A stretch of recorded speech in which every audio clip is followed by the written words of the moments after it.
Welcome back to my channel Awesome Learning, and this is the third part of sex determination video. We are doing chapter Principle of Inheritance and Variations, class 12 biology. In the last two videos of sex determination, we had spoken about heterogamity, homogamity, male heterogamity, female heterogamity, and we had also this was the last example that we were doing on you see sex determination. So today we are going to talk about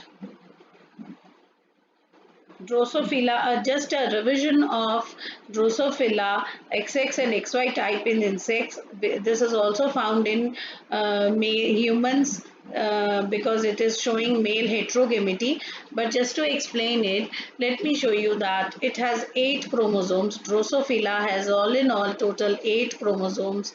So 4 pairs, 4 to ja 8, right? So 4 pairs, total chromosomes are 8. Out of these 4 pairs, one pair is sex chromosome and 3 pairs are the autosomes, right?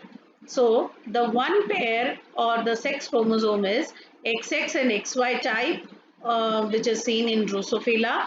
Both male and female have same number of chromosomes. Like in children, XO and XX type, we have seen that in previous video. If it is XO type, then the total number of chromosomes are 17 in males. But if it is XX type in females, then the total number of chromosomes are 18. This we have done in previous video. So, but here in this case, the total number of chromosomes in males and females are same. Okay, but in the insects, the total number of males and females were that is the exotype here. See, here in cockroach and grasshopper, the total number are not same. Here, the total number of chromosomes are, if suppose 17, then it is here 18. So it's they are not same in male and female, but here in Drosophila they are same. So males are heterogametic, that is 6 plus 7 plus 8, total 8 chromosomes. And here gametes in females will, what will be the gametes formed when meiosis will occur? So they will form haploid sets. See, 3 plus X and 3 plus 5. These are the gametes that will be formed. And in females, they show homogamety, 6 plus XX. And what are the gametes formed here? Again the same, 3 plus X, 3 plus X. So you see they have shown it here through a cross. 6 plus XS, this is female, and 6 plus XY, this is male. So the gametes we are getting here is 3 plus X, 3 plus X, and here they are 3 plus X and 3 plus Y. And if fusion occurs, the F1 generation, what are the results of the offsprings that we are getting are 50% males and 50% females. A very general and easy cross to see. Okay. Now children, butterfly and moths, they show ZO and ZZ type, where male is homogametic, that is ZZ, and female is ZO type, that is heterogametic. Now here again in this case, the number of chromosomes in male and female will not be same, right? As on here it was same, number of chromosomes were same, but again here in this case the number of chromosomes will not be same. Female males will always have one chromosome extra in comparison to the females, right? So now we come to the sex determination in humans. It is evident that it is a genetic makeup of the sperm that determines the sex of the child. Now we know that genetic makeup of the sperm in males, genetic makeup of the sperm will decide whether the child is going to be a male or a female. Now there are many genes common on X and Y, but a region of Y chromosomes carries Y-linked genes only. Children, this line is very, very, very important.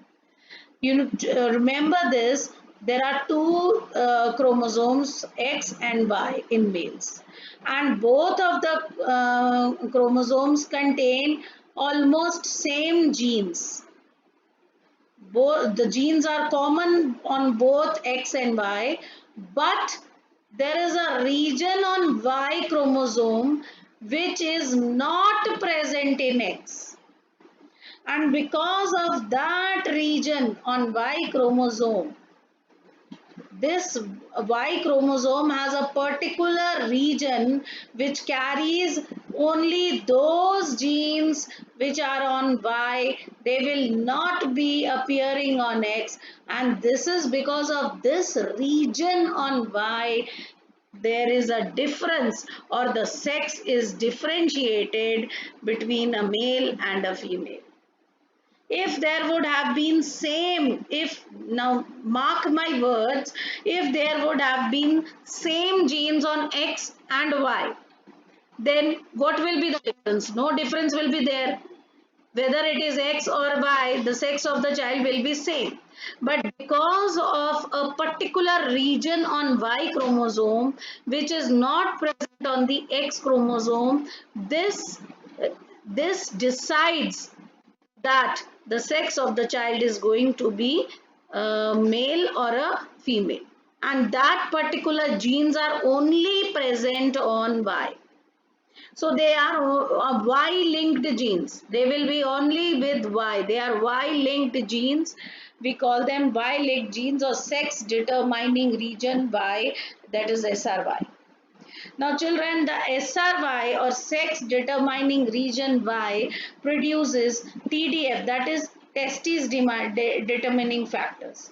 This region, this particular region which is on Y chromosome, they produce TDF. What is TDF?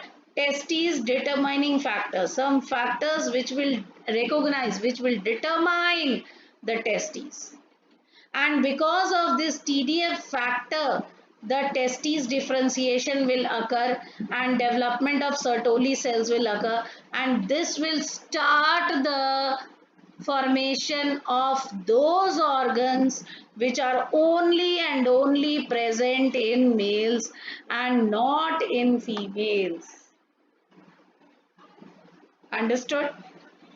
It is also evident that in each pregnancy there is always 50% probability of either a male or a female child. No one can say that पहले दो बेटियां थी तो पक्का इस बार बेटा होगा. We cannot say this because in every pregnancy, whether it is 12th pregnancy or 13th pregnancy or 40th pregnancy, the probability will be same, 50-50 chance of a child to be a male or a female.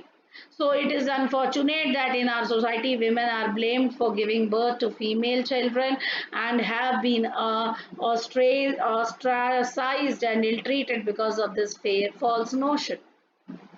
Now you see here 44 we have autosomes, and X and Y are the sex chromosomes of male. Similarly 44 autosomes in female and XX are the chromosomes in females.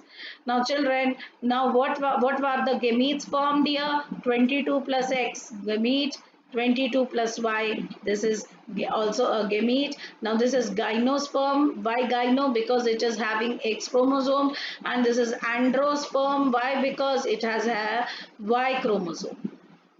Here the gametes will be same in both the eggs.